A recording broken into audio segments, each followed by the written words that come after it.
First time ఇంట్లో egg dum biryani try చేశాను. చాలా బాగా కుదిరింది. చికెన్, మటన్ అన్ని బిర్యానీల కన్నా ఎగ్ బిర్యానీ చాలా సింపుల్‌గా కర్రీ వండినంత ఈజీగా అయితే చేసుకోవచ్చు. టేస్ట్ కూడా చాలా చాలా బావుంటుంది. చికెన్ బిర్యానీ తిన్నట్టే ఉంటుంది. ప్రాసెస్ కూడా చాలా సింపుల్‌గా చూపిస్తాను. మీరు కూడా ఇంట్లో ట్రై చేయండి. ఫస్ట్ ఎగ్స్ ఫ్రై చేయండి. ముందు ఎగ్స్ బాయిల్ చేసుకొని ఉప్పు, కారం, పసుపు వేసుకొని ఫ్రై చేసుకోవాలి. అలానే పక్కన కూడా నేను ఫ్రైడ్ ఆనియన్స్ అయితే ఫ్రై చేసుకుంటున్నాను. మరీ మాడిపోకూడదు. కొంచెం గోల్డెన్ కలర్ వచ్చే వరకు ఫ్రై చేసుకోవాలి. మాడిపోతే బిర్యానీ చేదైతే వస్తుంది. అలాగే వేరే బౌల్‌లోకి ఉప్పు, బిర్యానీ మసాలాలు, నెయ్యి, పుదీనా, కొత్తిమీర వేసుకొని ఉడికించుకున్న రైస్‌ని 80% ఉడికించుకొని దానిపైన వేసుకోవాలి. ఇప్పుడు ఆయిల్‌లో ఫ్రై చేసుకున్న ఎగ్స్ తీసుకొని పక్కనుంచుకోవాలి. ఎగ్స్ ఫ్రై చేసుకునేటప్పుడు వెంటనే కదపకూడదండి. ఒక 2 మినిట్స్ ఫ్రై అయ్యాక అప్పుడు మాత్రమే తిప్పుకోవాలి.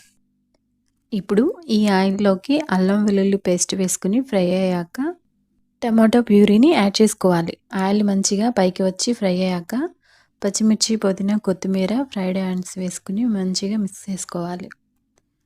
అది కూడా ఉడికాక ఉప్పు, కారం, ధనియాల పొడి, బిర్యానీ మసాలా యాడ్ చేసుకుని బాగా మిక్స్ చేసుకోవాలి. ఇలా ఈ మిశ్రమం కొద్దిగా ఉడికాక వేయించుకుని పక్కన పెట్టిన ఎగ్స్ ఉన్నాయి కదండీ! అవి యాస్టీస్‌గా వేసేసుకోకుండా ఇలా వెడల్పుగా పరుచుకున్నట్టుగా వేసుకోవాలి. అప్పుడు మనకి ఎగ్స్ అనేవి విరిగిపోకుండా ఉంటాయన్నమాట. నెక్స్ట్ రైస్‌ని 80% ఉడికించుకున్నాం కదా!